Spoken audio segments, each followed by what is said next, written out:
প্রকৌশল দুনিয়ায় নতুন ইতিহাস গড়তে যাচ্ছে চীন, যা বদলে দেবে এশিয়ার বাণিজ্যের মানচিত্র। আগামী সেপ্টেম্বরে চালু হচ্ছে 1000 বছরের মধ্যে দেশটির বৃহত্তম মেগা প্রকল্প পিংলু খাল। 134 কিলোমিটার দীর্ঘ এই কৃত্রিম জলপথটি দক্ষিণ পশ্চিম চীনকে সরাসরি যুক্ত করছে দক্ষিণ চীন সাগরের সাথে। কিন্তু ঠিক কিভাবে এই একটি খাল ওলট পালট করে দেবে বিশ্ব বাণিজ্যের গতিপথ, এ নিয়ে বিস্তারিত জানাচ্ছেন মেহেদী হাসান।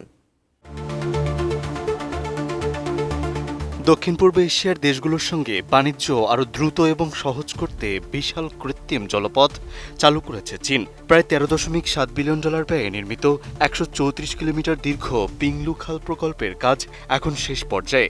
আর সবকিছু পরিকল্পনা অনুযায়ী এগুলো নির্ধারিত সময়ের প্রায় 3 মাস আগেই আগামী সেপ্টেম্বর মাসে এই খালে পরীক্ষামূলকভাবে নৌযান চলাচল শুরু হতে পারে। ফলে প্রকল্পটি চালুর আগেই আন্তর্জাতিক বাণিজ্য অঙ্গনে শুরু হয়েছে ব্যাপক আলোচনা। আমি বুঝি নির্মাণের শিল্প, সালাম স্টিল বোঝে ডিউরেবিলিটি। সালাম স্টিল, মোস্ট ডিউরেবল স্টিল।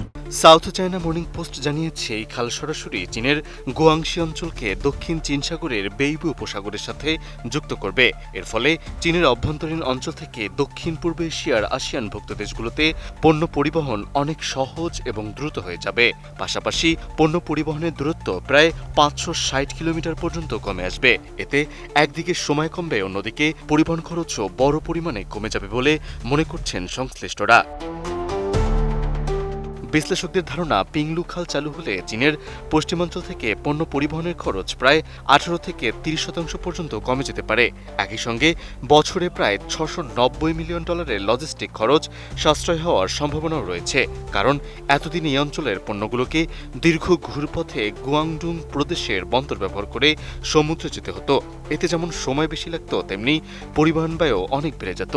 আর নতুন এই খাল চালু হলে সেই দীর্ঘ ও ব্যয়বহুল পথের উপর নির্ভরতা অনেকটাই কমে যাবে।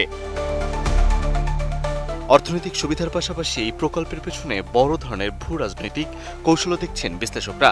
বিশেষ করে যুক্তরাষ্ট্রের সঙ্গে চলমান বাণিজ্য উত্তেজনার মধ্যে আসিয়ানভুক্ত দেশগুলোর সঙ্গে অর্থনৈতিক সম্পর্ক আরও শক্ত করতে চাইছে চীন। গত বছর যুক্তরাষ্ট্রে চীনের রপ্তানি কমলেও আসিয়ান দেশগুলোতে রপ্তানি উল্লেখযোগ্য হারে বেড়েছে।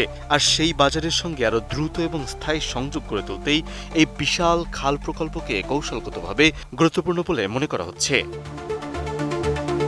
10,000 টনের মালবাহী জাহাজ চলাচলের উপযোগী করে নির্মিত পিংলু খালকে গত 50 বছরের মধ্যে চীনের সবচেয়ে বড় নদী থেকে সমুদ্র সংযোগকারী খাল প্রকল্প হিসেবে বিবেচনা করা হচ্ছে।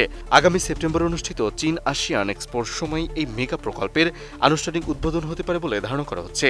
আর বিশ্লেষকদের মতে এই খাল চালু হলে শুধু চীনের বাণিজ্য নয়, পুরো দক্ষিণ পূর্ব এশিয়ার আঞ্চলিক বাণিজ্য ব্যবস্থাতেও বড় পরিবর্তন আসতে পারে। মেহেদী হাসান, এটিএন নিউজ।